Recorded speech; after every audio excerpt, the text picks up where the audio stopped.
My name is Eliza Thorne, and I am 31 years old. For most of my life, I believed that my greatest virtue was my ability to make myself small. I was born and raised in Portland, Oregon, a city of gentle rain and fiercely independent spirits, yet I had somehow cultivated a personality more suited to a quiet back office, one where the lights are always on but no one ever notices who's there. I was a person of spreadsheets and quiet reassurances, of triple-checked data and muted gray cardigans. My background is not one of drama, but of diligence. I was the responsible daughter, the one who remembered birthdays and managed my parents' retirement portfolio, while my younger brother, Liam, was off trying to capture the soul of the city on canvas. I built my career at a boutique investment firm on a foundation of being agreeable, of absorbing criticism with a quiet nod and an earnest promise to reevaluate. I believed that confidence and quiet hard work were enough. I believed that if you were good and true, the world would eventually, quietly reward you. The day I learned I was wrong, the air in the penthouse conference room of the Meridian Group Tower tasted of old money and impending rain. It was a sterile, beautiful space, all glass and reclaimed Douglas fir, overlooking the steel-gray ribbon of the Willamette River. 27 executives, the titans of Portland's burgeoning tech and finance scene, were arranged around a long, polished slab of walnut that felt more like an altar than a table. Their faces were a gallery of polite, practiced neutrality, all turned toward me. And toward him. Donovan Sterling. He held my proposal, the product of a year of my life, a document that contained not just financial models, but the very blueprint of a radical, humane idea between his thumb and forefinger. He held it as if it were a soiled tissue. A small, cruel smile played on his lips, a subtle twitch that never reached his pale, glacial eyes. This, he said, his voice a low, resonant baritone that filled the room without effort, is an exceptionally sentimental piece of work. The words didn't land like a blow. They were more insidious, like a slow-acting poison. I felt a flush of heat creep up my neck, a tide of professional shame that threatened to pull me under. I could feel the collective gaze of the room shift, a subtle adjustment of posture that signaled morbid curiosity, the way people crane their necks to see the aftermath of an accident.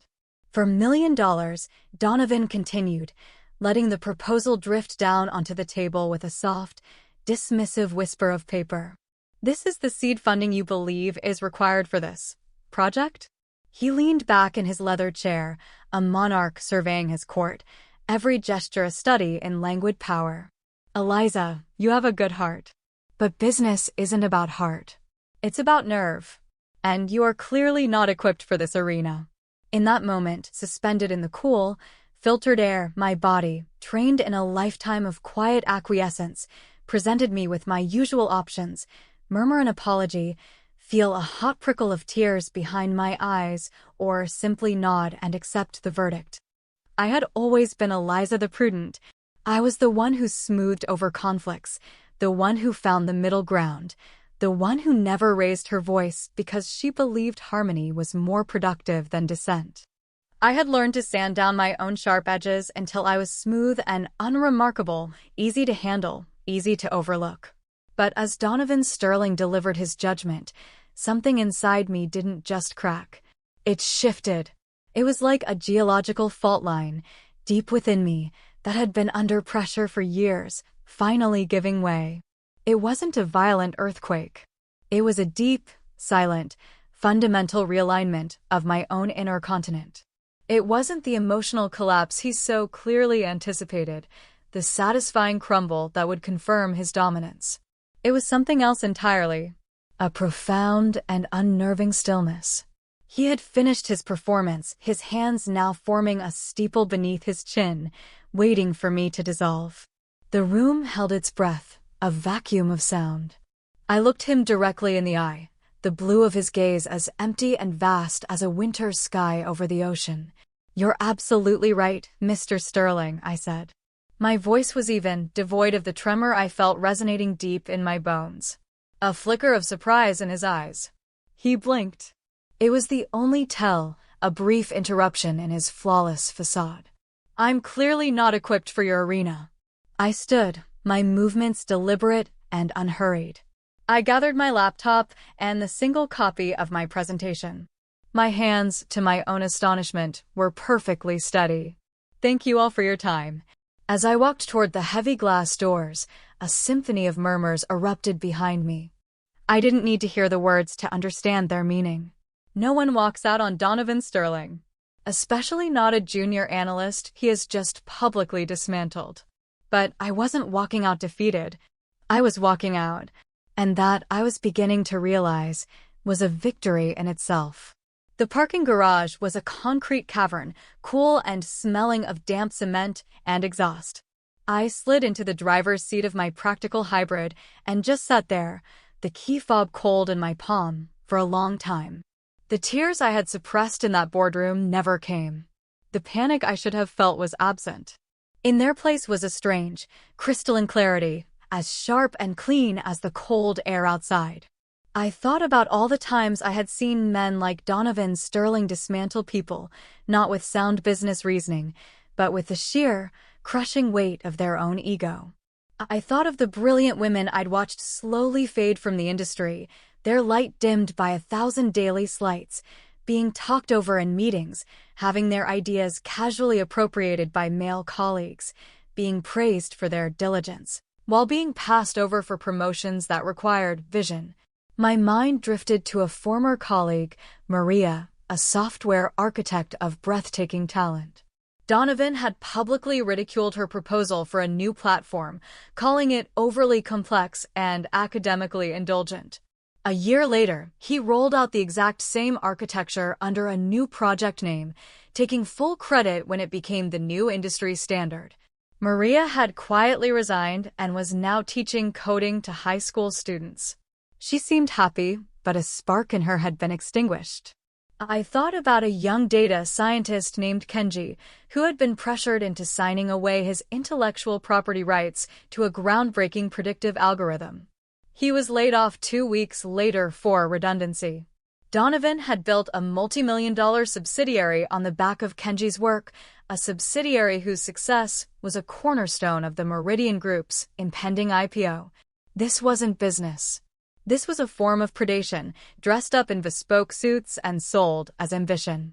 And as I sat in the echoing silence of that garage, a decision took root in the fresh, raw soil of my humiliation.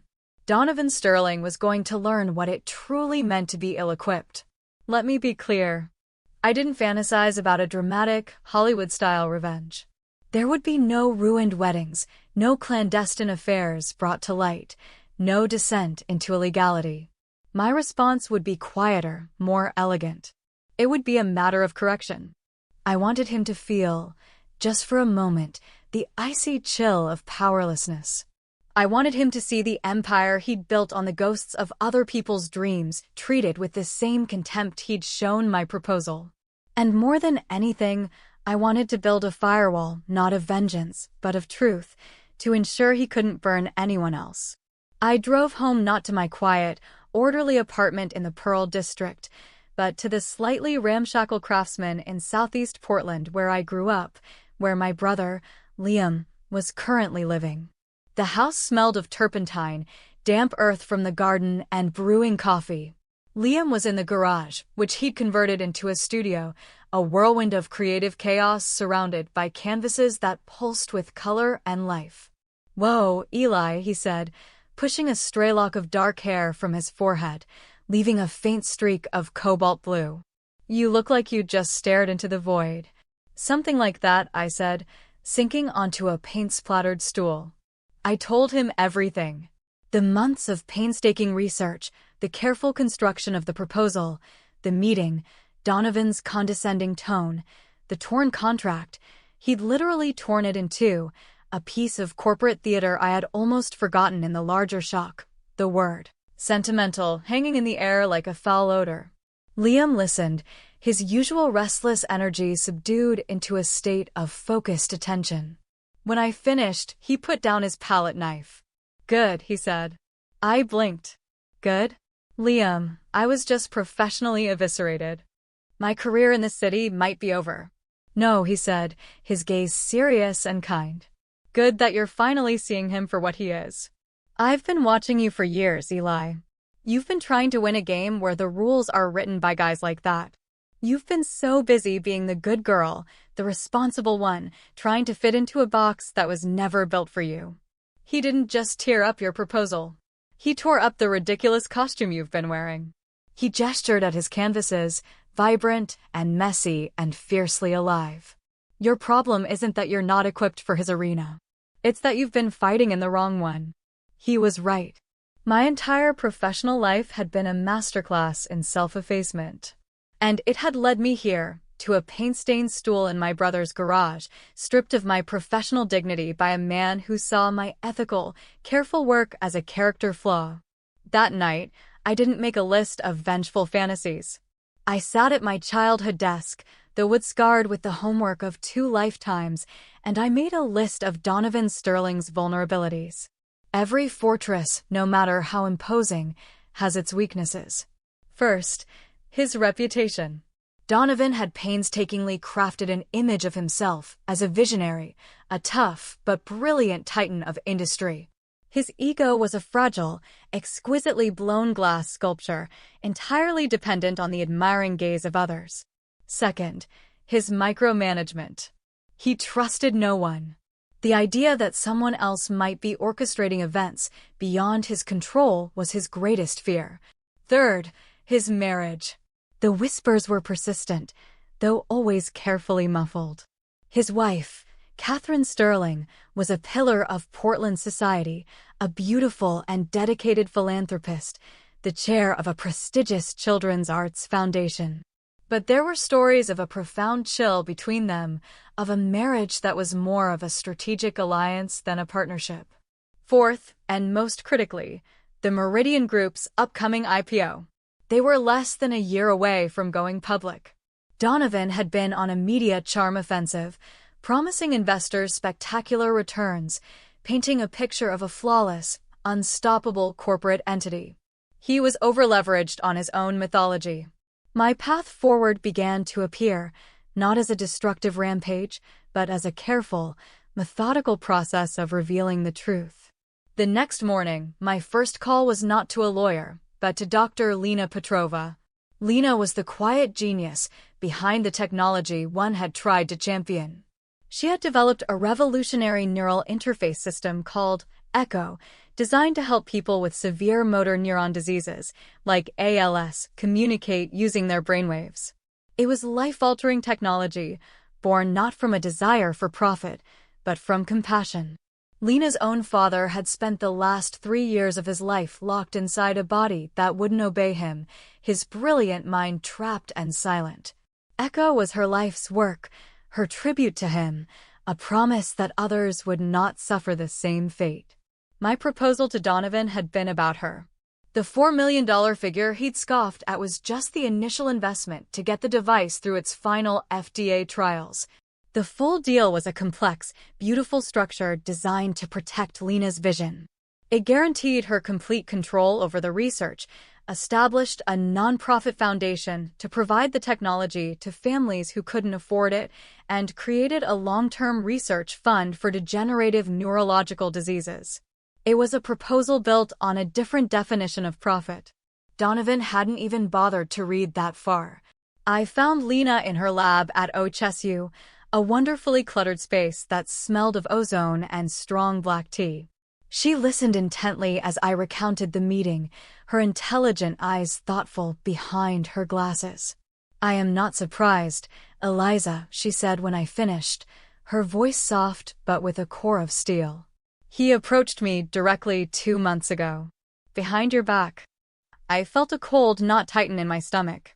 "He offered me a partnership," she continued, her lips twisting around the word. "It was a trap. He would have acquired the technology, folded it into a for-profit subsidiary, and I would have been a figurehead. A chief scientist with no actual power." Then she told me the part that made my blood run cold. Donovan had threatened her. Not explicitly, he was too clever for that. But he had mentioned his significant donations to the campaigns of several key figures on the FDA Oversight Committee. He had mused aloud about how easy it would be for a sensitive new medical device to get bogged down in regulatory hell, how a few anonymous reports about safety protocols could delay the project for years, possibly forever. He was telling me, Lena said, her voice trembling with a quiet, controlled fury, that if I didn't sell him my father's legacy, he would make sure no one ever benefited from it. This was it. The moment of decision. This was no longer about my bruised ego or my stalled career. This was about standing between a predator and his prey. Lena, I said, my voice finding a strength I didn't recognize as my own. What if I told you there's a way to get Echo to the people who need it, to ensure you keep control of your life's work, and to teach Donovan Sterling a lesson about the things money can't buy? A long silence stretched between us, punctuated by the quiet hum of a server rack. Then, Lena looked at me, a flicker of fire in her usually calm eyes, and said the 4 words that started it all. Tell me your plan. The plan, which we codenamed the Nightingale Project, wasn't a single brilliant idea. It was assembled piece by piece over the next month, a quilt of quiet conversations in rain-streaked coffee shops, encrypted messages, and shared histories of being wronged. I reached out to the ghosts of Donovan Sterling's past, the people he had dismissed, devalued, and discarded. I discovered I was not building an army. I was simply gathering one that had been waiting for a call to arms. First, there was Agnes Reed, a former member of Meridian's board, a woman of formidable intellect and unshakable integrity, now in her late 60s. Donovan had engineered her early retirement after she had raised persistent, pointed questions about the company's aggressive accounting practices in the run-up to the IPO. She still had loyal contacts deep within Meridian, people who respected her and loathed what Donovan had turned the company into. Then came David Chin, a reporter for the Oregonian. Years ago, he had tried to write an exposé on Donovan's predatory acquisition of small, family-owned tech companies. The story was killed at the last minute after Donovan threatened the paper's parent company with a devastating advertising boycott and a multi-million-dollar libel suit. David had never forgotten it. He had a file drawer full of notes, waiting for a source with the courage to go on the record. And there was Samira Joshi, a cybersecurity prodigy who had been Meridian's head of data security. Donovan had fired her for a lack of team player mentality after she presented a report detailing critical vulnerabilities in the company's network vulnerabilities Donovan chose to ignore rather than pay the cost to fix them. Samira, in her quiet fury, had built a secure backdoor into the system before she was escorted out. A key she had never intended to use until now. The final, and most unthinkable, piece of the puzzle was suggested by Agnes. If you want to truly understand Donovan's weak points, she told me over tea in the hushed, book-lined quiet of the Multnomah Athletic Club, you need to speak with Catherine. Catherine Sterling. The idea seemed audacious, impossible. But Agnes was firm. Catherine has been living in a gilded cage for 20 years. He controls everything: the funding for her foundation, her social standing, her access to her own family trust. He has threatened to paint her as unstable, to ruin her if she ever tries to leave. She despises him more than any of us, Eliza. But she is also, quite rightly, terrified. I arranged a meeting with Catherine under the guise of discussing a potential Meridian sponsorship for her Children's Arts Foundation. We met at a small, sun-drenched cafe in a quiet neighborhood, a place I was certain Donovan would never deign to visit. The woman who sat across from me was not the serene, polished philanthropist from the society pages. Up close, I could see the fine web of exhaustion around her eyes, the brittle tension in the way she held her porcelain teacup. She was a beautiful, priceless vase, covered in a network of invisible cracks. I spoke carefully, circling the subject, until finally I laid a single, simple card on the table. I had a meeting with your husband recently, I said softly. It did not end well. I expected her to freeze, to retreat behind her wall of practiced poise. Instead, a sound escaped her lips that was half laugh, half sob. A hollow, brittle sound. The man who condescends in boardrooms, she said, her voice a low, bitter whisper. My dear, you've only seen the matinee. You haven't had to sit through the entire, endless show. Then she did something that made the air leave my lungs.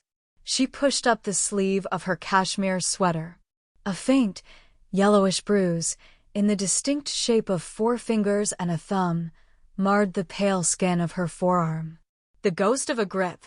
He's very careful, she said, her voice flat, devoid of any self-pity. Never the face. Never anywhere that might show. It's all part of the control. The perfect couple, the perfect life.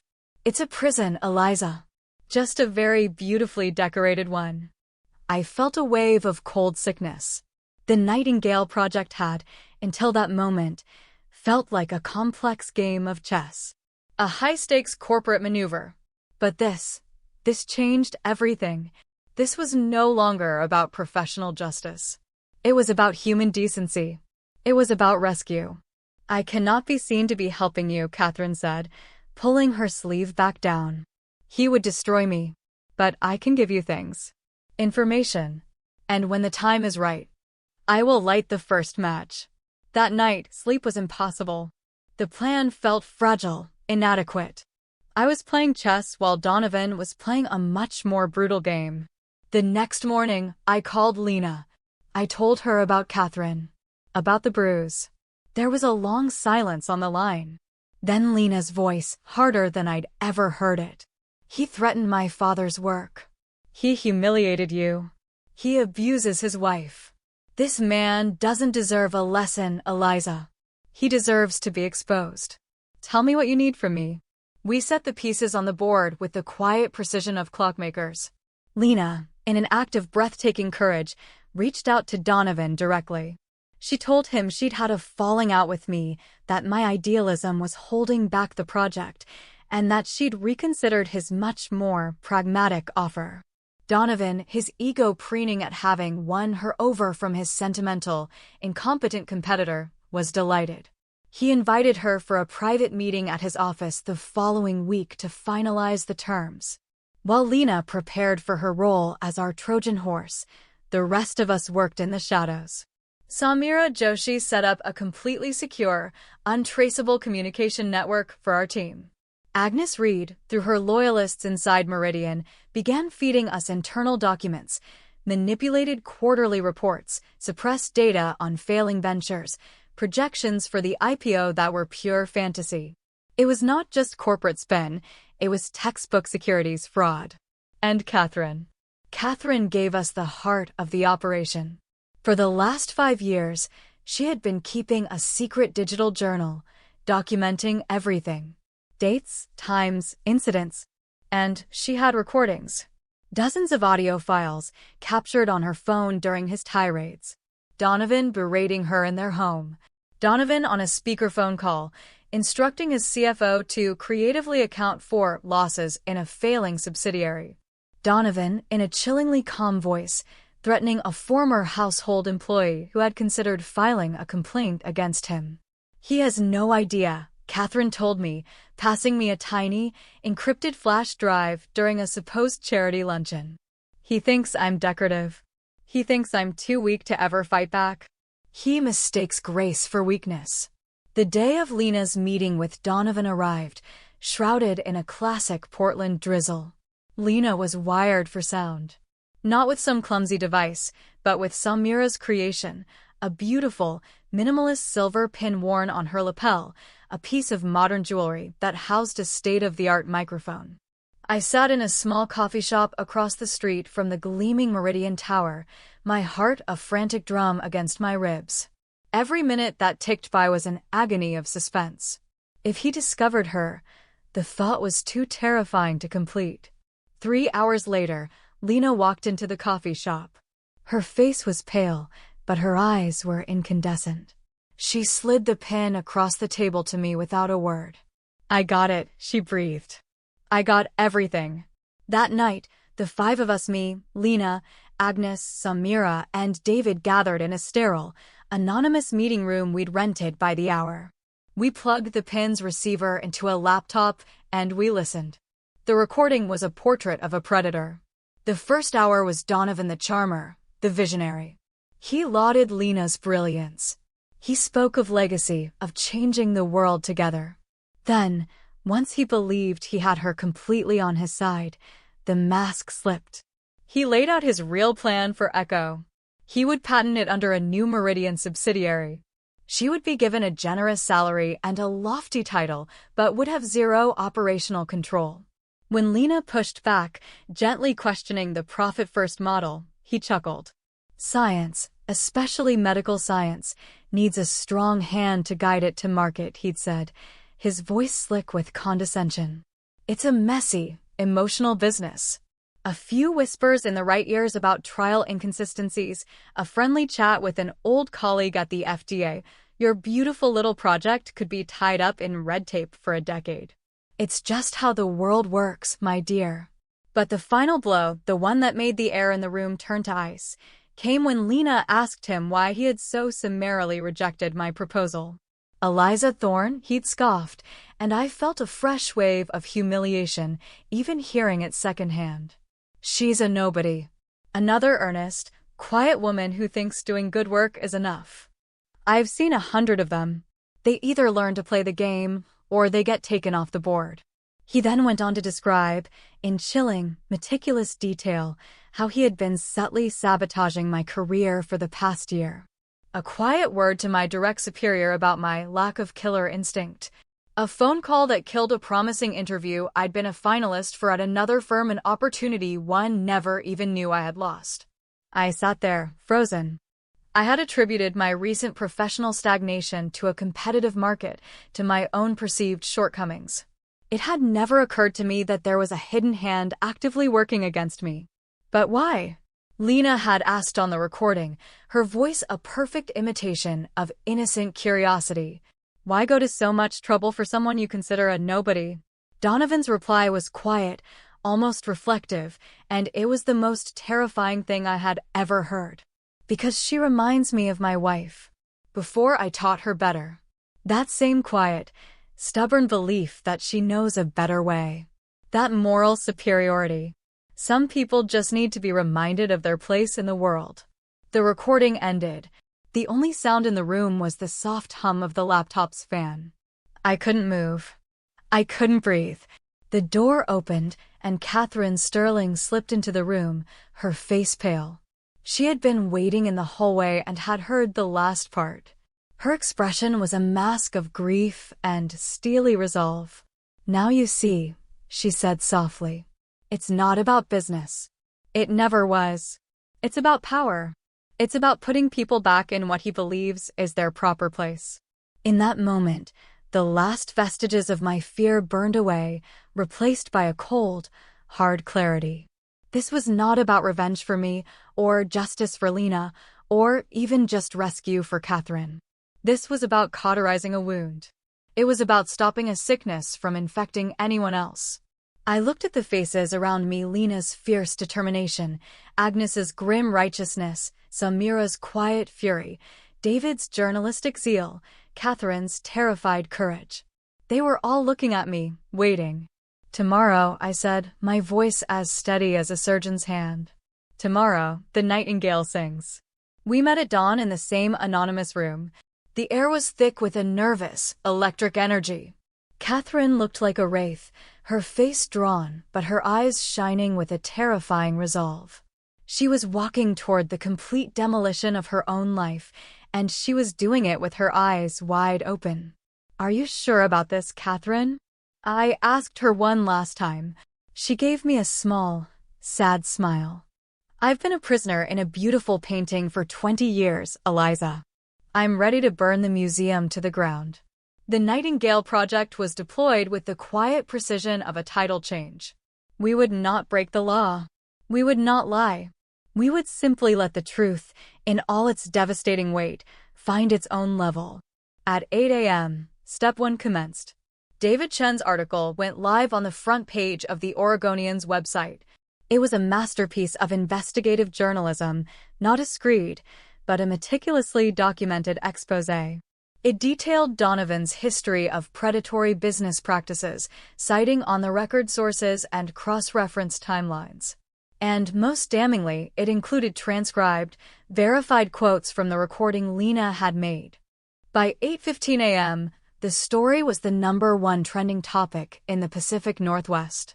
By 8:30 a.m., Donovan Sterling had called an emergency meeting of the Meridian Group board.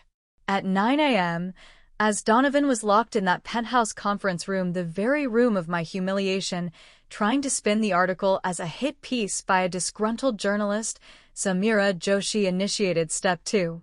She activated a secure, anonymous server and uploaded everything. The full, unedited recordings from both Lena and Catherine, the fraudulent financial documents from Agnes's sources, the damning internal emails. An access link was then sent to 3 specific groups, the lead investigators at the SEC, who were already quietly looking into Meridian's pre-IPO filings, the personal email addresses of every board member currently sitting in that room with Donovan, and the senior partners at the 4 largest investment banks underwriting the IPO. At 10 a.m., Step 3. Catherine Sterling held a press conference. She didn't mention Donovan. She didn't mention the Meridian Group.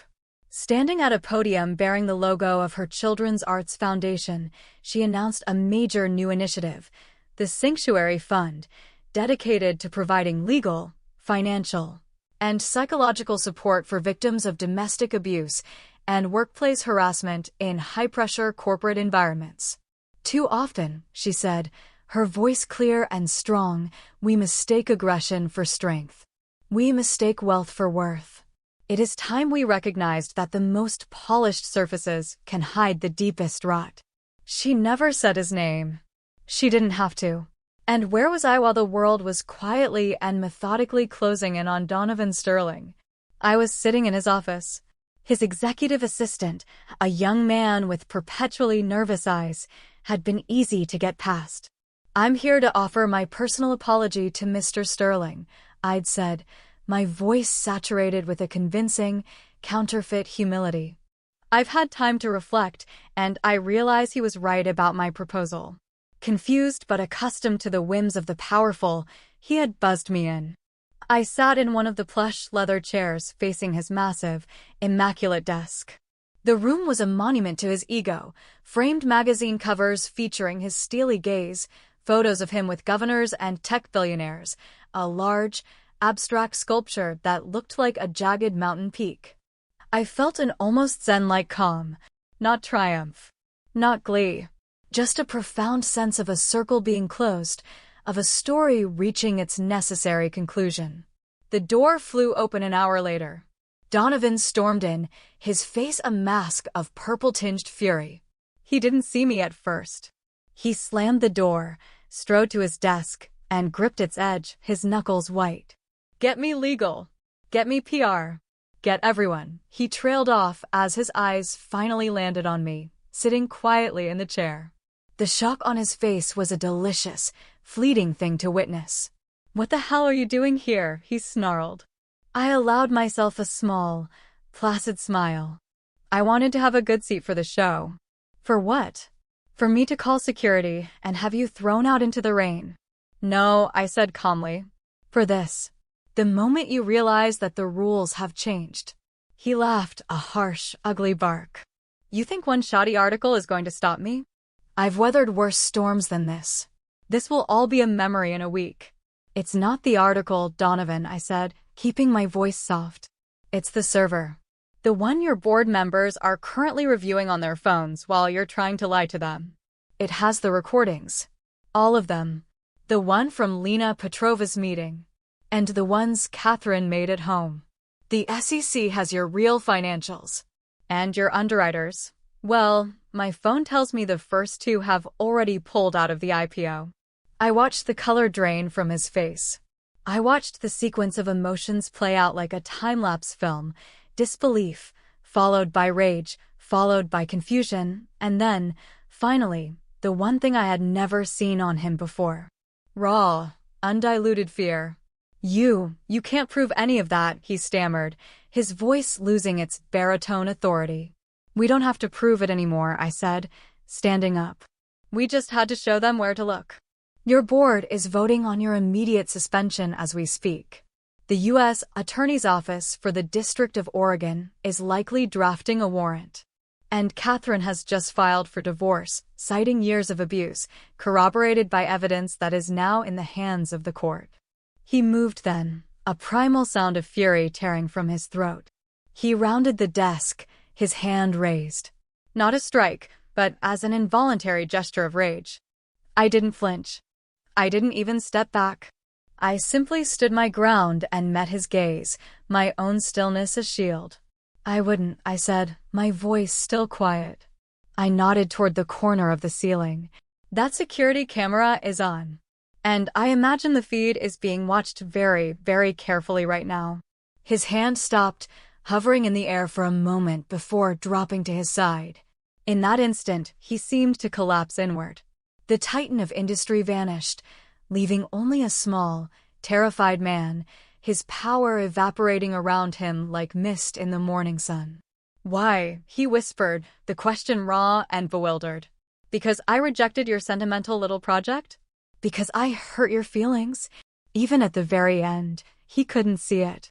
He couldn't comprehend a motive beyond personal slight, a universe that didn't revolve around him. This was never about my feelings, Donovan, I said, walking to the door. It was about justice. For Maria and Kenji and the countless others you broke because you could. It was for Lena, whose beautiful work you tried to corrupt. It was for Catherine, who you tried to erase. And yes, a small part of it was for me. But mostly, it was for every person who would have come after us. I paused at the door and looked back at him, a shrunken figure in his palatial office. You called my work sentimental. But my work, the proposal you tore in half, was about building something. Your life's work was about breaking things. Tell me, Donovan, which of those is truly a sign of weakness? I walked out and closed the door on his silence. Outside, on the mist-dampened plaza, my co-conspirators were waiting. Lena, Agnes, Samira, David, and Catherine. She looked 10 years younger, the terror on her face replaced by a profound, trembling relief. She was breathing freely for the first time in 2 decades. Is it done? Lena asked. It's done, I confirmed. The fallout was swift, total, and quiet. Donovan was ousted as CEO by nightfall. The SEC froze the company's assets the next morning. Criminal charges for securities fraud and witness tampering were filed by the end of the week. Catherine's divorce was finalized in record time, the evidence against Donovan so overwhelming that his lawyers advised him not to contest anything. He lost his company, his fortune, and his liberty. Lena's technology, Echo, found a new home with an ethical medical research foundation. They signed the very deal I had originally proposed, the one built on compassion instead of greed. It was worth far more than the $4 million Donovan had mocked. And me? A strange thing happened. My phone began to ring. CEOs from other firms, impressed by what they saw as a brilliant, silent coup, offered me senior positions. For the first time in my life, I was not just being offered a job, I was being courted. I turned them all down. 6 months later, Lena, Agnes, Catherine, and I opened the doors to our own venture. We called it the Ethelred Endeavor. Ethelred is an old Anglo-Saxon name that means noble counsel. Our mission: to find, fund, and shield brilliant, ethical innovators, particularly women and marginalized founders who were being shut out or exploited by the Donovans of the world. Agnes sat as the chair of our advisory board. Samira was our head of technology and security. David Chin won a regional journalism award for his reporting and now runs a nonprofit dedicated to investigative work. Catherine, in full control of her own finances and her foundation, became our primary philanthropic partner, creating a network of legal and emotional support for the people we championed. One afternoon, about a year after that day in Donovan's office, a letter arrived.